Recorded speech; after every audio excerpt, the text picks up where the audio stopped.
So we thought it was about time that you saw someone else's face rather than just Jim. But before we continue with the rest of the video, I think we should do something a little bit appropriate.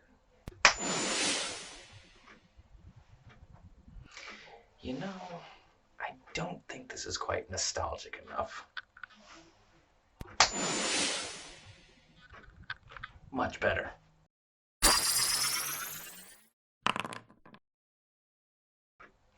Welcome back to Roll and Review, where we talk about all things nerdy and awesome. I'm Peter, and today we're going to be doing a review of Star Trek Picard. Now, yeah, it's been out for a little bit, but hey, Jim hasn't seen it, so that still counts as new, right? Before we get into this, yes, I have watched the entire series. I watched it week by week as each episode came out. I didn't just watch the pilot, okay? I am a dedicated Trekkie. Now, one of the things that was good about this show was that it actually did a pretty good job of acknowledging the older Star Trek shows that came before it. It clearly recognized elements from The Next Generation, some from Voyager. It didn't touch much on Deep Space Nine, but it recognized that all of these things had happened, which is much better than a lot of the newer Star Trek iterations have done. The one thing that wasn't helpful about these references to the past was that they kept trying to subtly tell us that Discovery is definitely part of the same timeline, which is an interesting story for another time.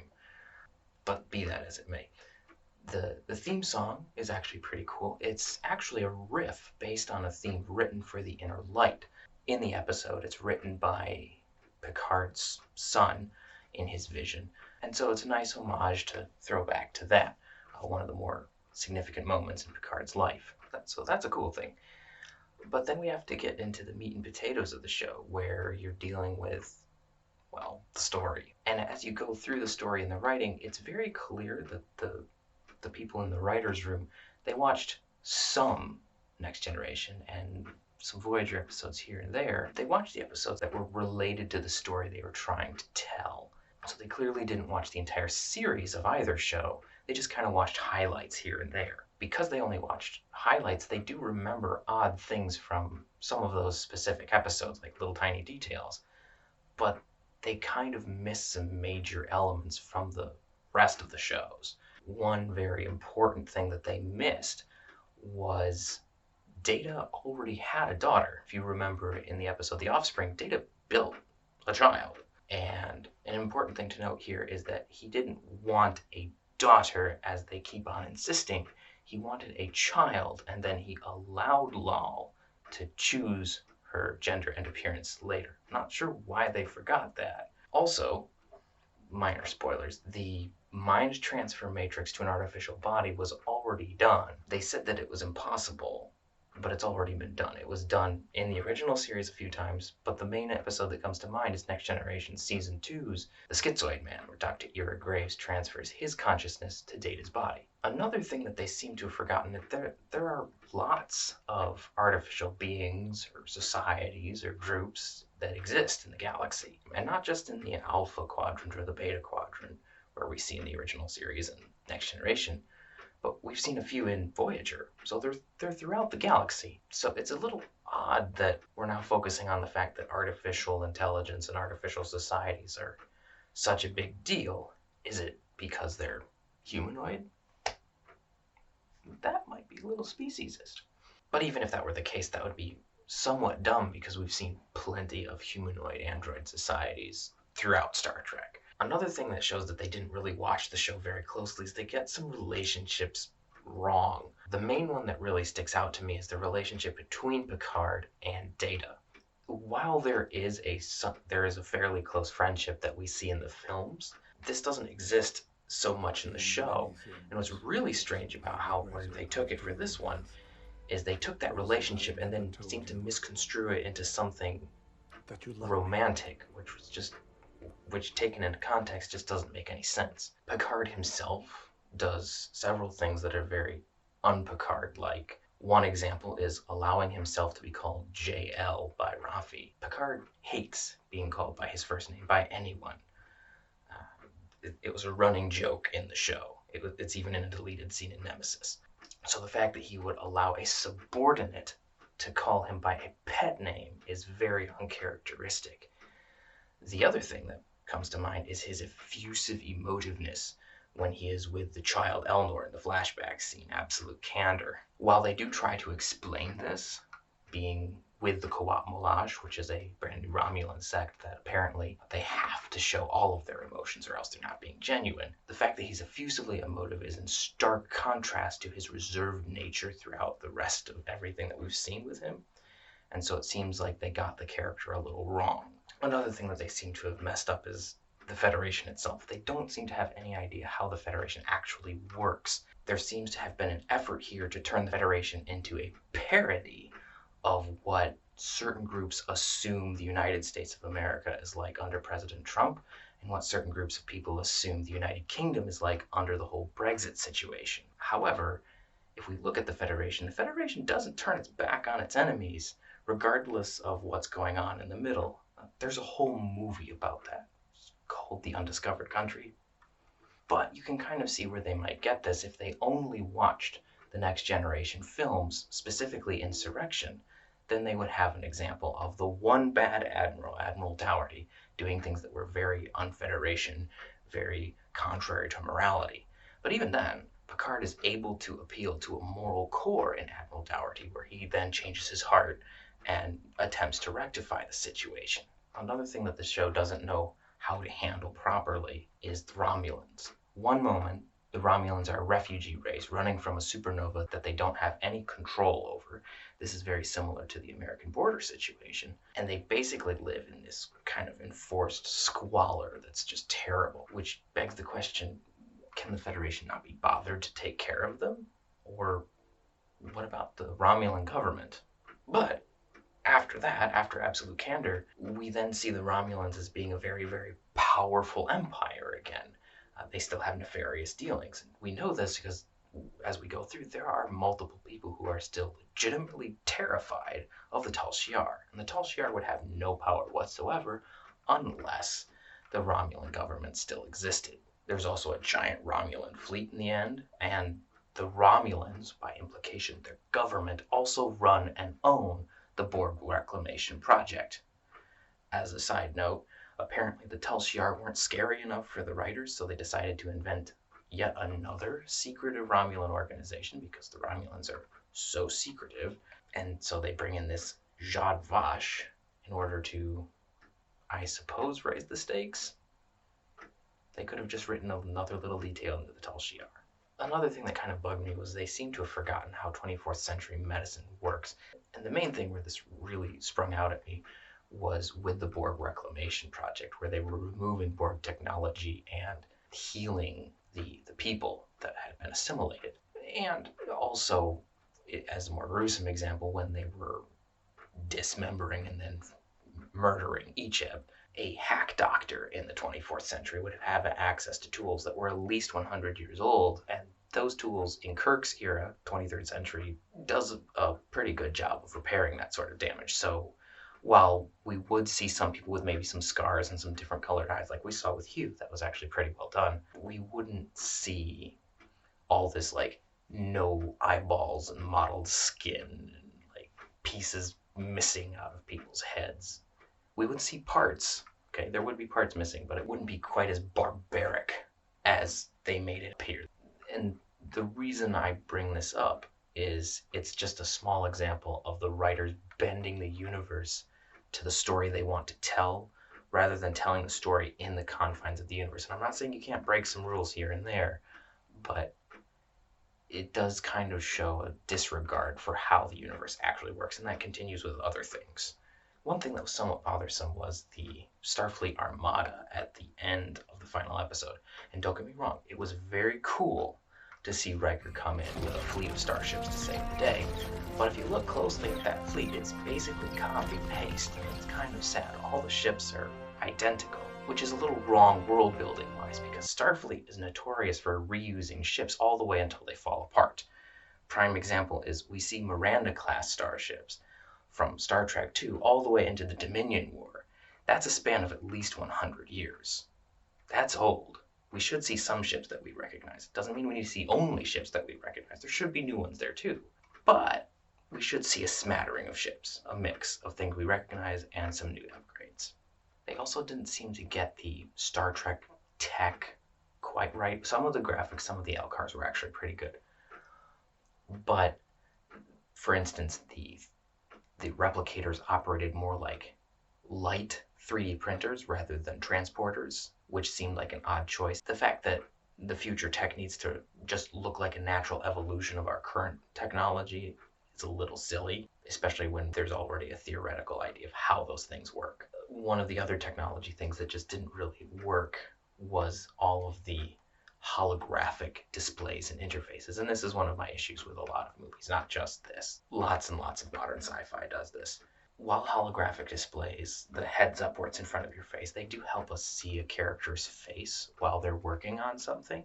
Practically, they don't really make any sense. They're nearly transparent. So if you're trying to work on something, you have this in front of you and something's happening behind you. So if there's something in the background and I were a hologram, you would see right through me.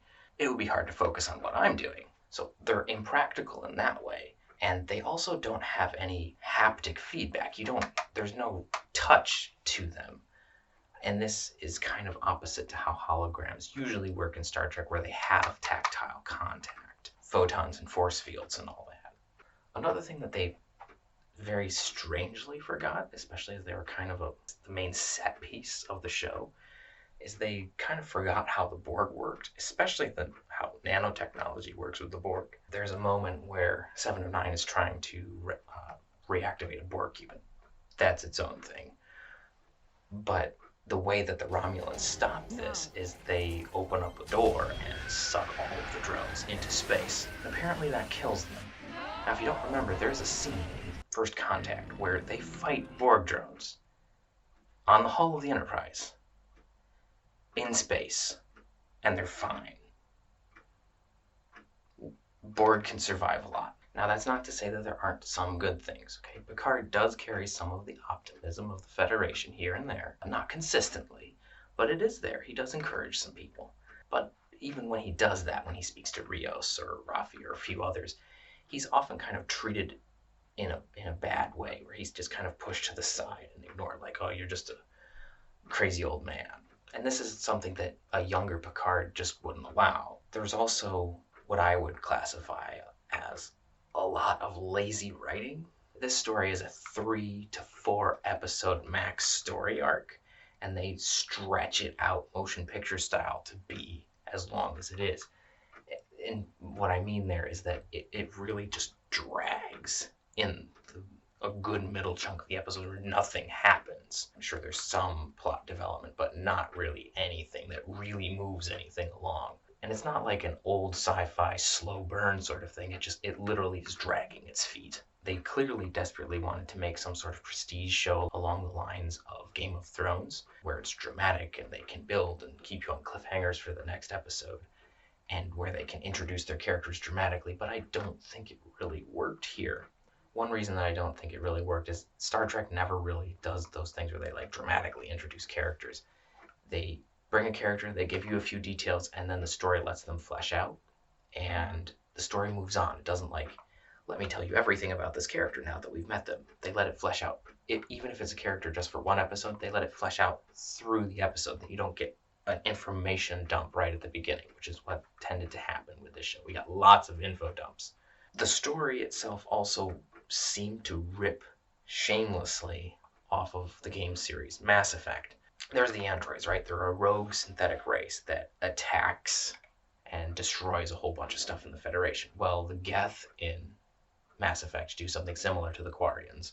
I mean, you could say that it's also more akin to the Cylons in Battlestar, but there's a little bit of both going on. But the main two things that really bring out this Mass Effect vibe is there's an evil synthetic race that's hovering outside the galaxy, just waiting for the right signal to swoop in and save any artificial life from the organics whenever a conflict arises between the synthetic and the organic life.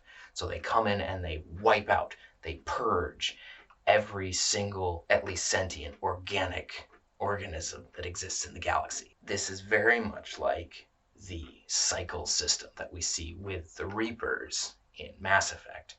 And it's also somewhat similar to Battlestar Galactica. There's a point where something similar to the effect of This has all happened before and will all happen again when they finally decipher that message happens. And so it feels very cycle-ish. There's also a point where the Zhat Vash have this admonition where they receive a message that only they barely understand. Only the androids can fully understand it because it's designed for a different sort of mind, Protheans. But they now understand some of it, and that one group, not one person this time, but this one group, knows what's going to happen, and they are burdened with such terrible purpose that they now can commit whatever atrocity they need to save the galaxy. Before we continue, this is not to say that the show does not have its good moments. It does. The episode where they go to visit Riker and Troy is probably my favorite of the show. It was a great episode. There were lots of great character moments. Some of the backstory as to why they were there was a little odd, and I really wasn't a fan of the social commentary they were going for with it. Stem cells. But overall, it was a pretty good episode. I quite enjoyed it. The scene between 7 of 9 towards the end of the final episode was one of my favorite character moments that they did. At least with how they developed the characters. It felt like a very Star Trek moment. This show feels a lot like season 1 of The Next Generation. Not in tone, this is more of a darker, edgier, not your father's Trek sort of thing, but in timbre, it's very preachy. It's preachy in a way that is still Star Trek, okay? Don't get me wrong, that's still Star Trek. But it's not great Star Trek. It's season 1 TNG preachy. It's not great. The characters also tend to be shallow and one-dimensional. This is often a problem in season 1 shows, so I'm not like giving a really hard stamp for this. But I was hoping for better based on the crew that they had working. One of the things with those characters is they often verbally told us what they were feeling rather than simply acting it out. And this just seemed like a very bad character development tool. And it made it very, very hard to invest in these characters since they didn't have a whole lot to offer in themselves. And so whenever I would see characters from this much broader universe that are more complex, I wanted to see more of them rather than these people. Something else that seemed to happen a lot, it felt a lot like the writers were artificially inserting 21st century problems onto all of the characters. It was more like modern humans with our own baggage and our own crap being sent into the future to deal with things there rather than future humans dealing with modern problems so that they can show us a better way of going about it. One example, I know everyone's expecting this one, is all of the swearing. Don't get me wrong, okay? In that scene, the Admiral denying Picard's request, completely justified, right? There's not a problem with that. It's just the manner in which he does it. It doesn't speak to me of any sort of evolved sensibility, any gravitas to her position. She is a 5-star admiral. She's near the top, okay? There's just a lot of bitterness and pettiness that goes along, and even any of her other interactions with Picard are just not good.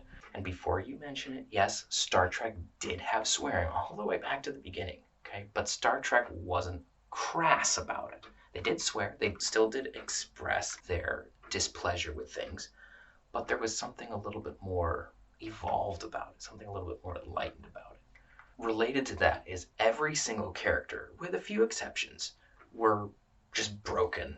This, I think, is symptomatic of modern film's obsession with doing what they call relatable characters. But I think this kind of misses the point of what Star Trek is designed to do, where the characters are relatable because of the situations they're doing and some of the elements that they have. But the characters are supposed to be more inspirational, where they call us to step out of ourselves and become better, rather than just sitting and going like, well, I identify with that crap.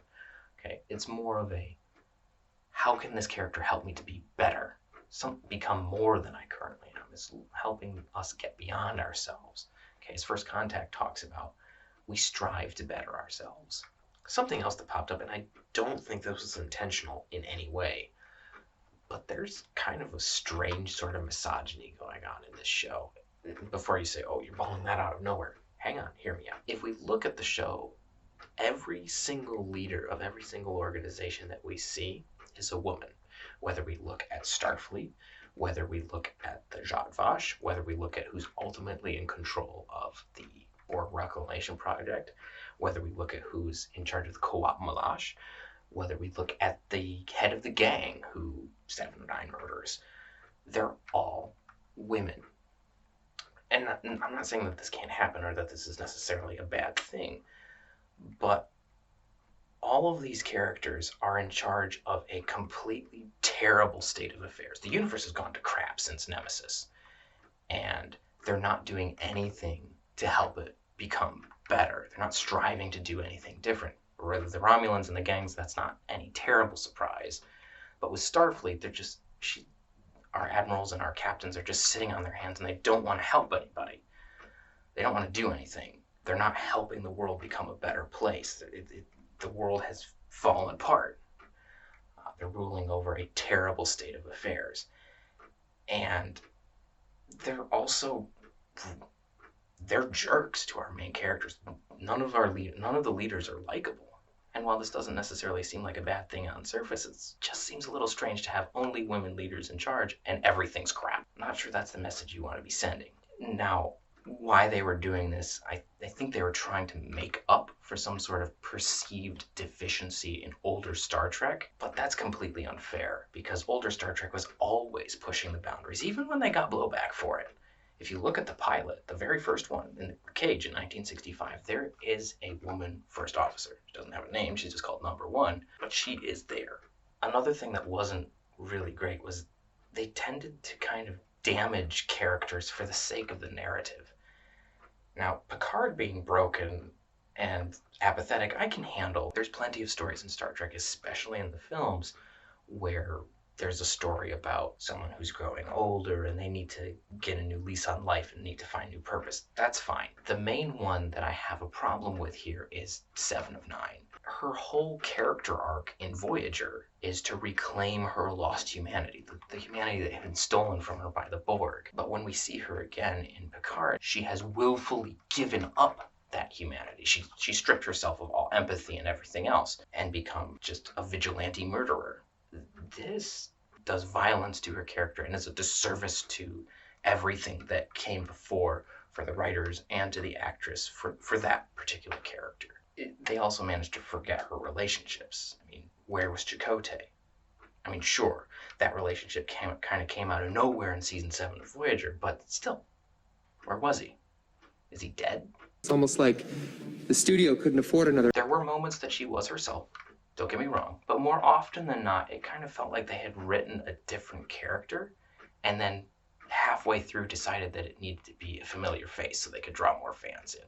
I said there were exceptions, and there are. The characters that kind of escaped this unscathed are William Riker and Deanna Troi. Whenever they're on screen, whenever they're doing anything, they are very clearly themselves.